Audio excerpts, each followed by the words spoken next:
Good day, everyone. I am Charles Miranda. Today, I'll presenting my doctor's dashboard, which is part of my clinic management system developed in Java AWT. This application is designed to help doctors manage their appointments, view notifications, and keep track on their activity logs. For this demo, I'll walk you through the through the system step by step, showing how navigation works, how events are triggered, and how functionalities comes to life. Okay, let's start with the login screen. So, as you can see here in login screen, um login na i-register. If wala pa kay accounts or account is kinahanglan nimo mag-register. So here sa register, you need to fill up ang full name,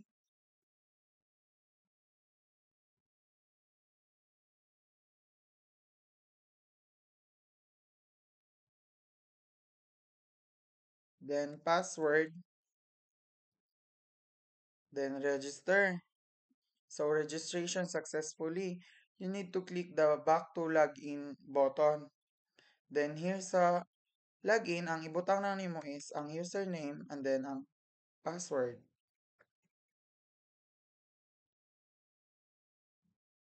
Login. So login successfully. So here, so this system is built on event-driven programming, which means the program responds whenever the user interacts with it. So inside the dashboard, clicking delete. So here's nanay functionality ang delete. So the text notification is instantly deleted. So if I select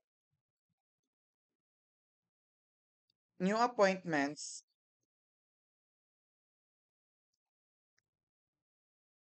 so nadiri ang status ay ang yes status. So if I select completed, then save status. So here na nag-pop up nga message nga status completed. Same as save notes, then export PDF. Here na siya mo gawas nga um text nga appointment export to PDF. So also if I canceled, so naya po mo gawas nga status save canceled.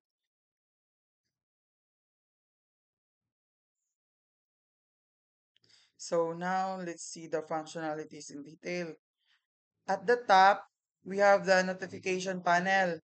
This is where new appointment reminders appear. For example, here it shows a new appointment kani si Shandeline.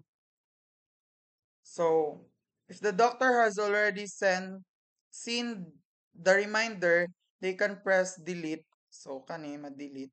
So na-delete na siya.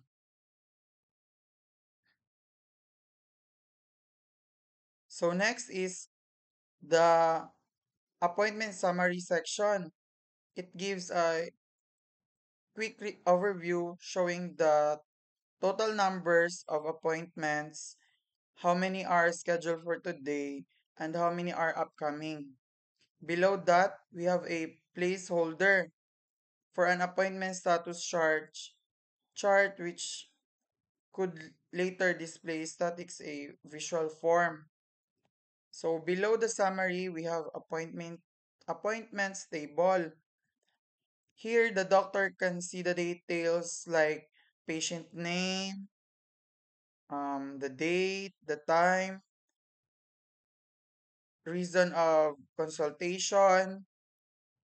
In the status column, so naara, status column, the doctor can choose whether the appointment is pending, completed, and cancelled.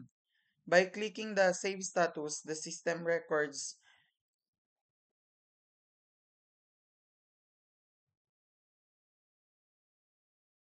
the choose and show confirmation at the bottom.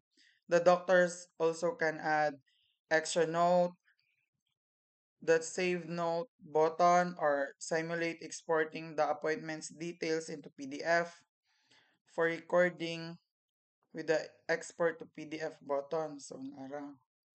Then, finally, we have the transaction log section. Kani. This act as a history tracker showing activities such as new appointments, nara, butang diri, completed ones or canceled ones. To make it easier to view, the doctor can use the filter option. For example, selecting completed. So naram, gawa siya, pop up. Then while selecting all shows, this way doctor can easily review what happened in the past days. So maura to.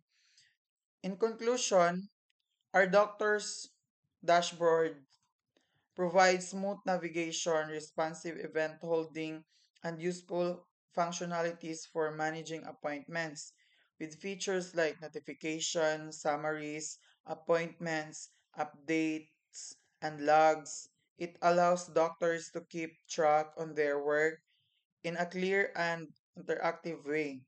This demonstration how Java AWT can be used to build a functional and user-friendly clinic management system. That's all. Thank you.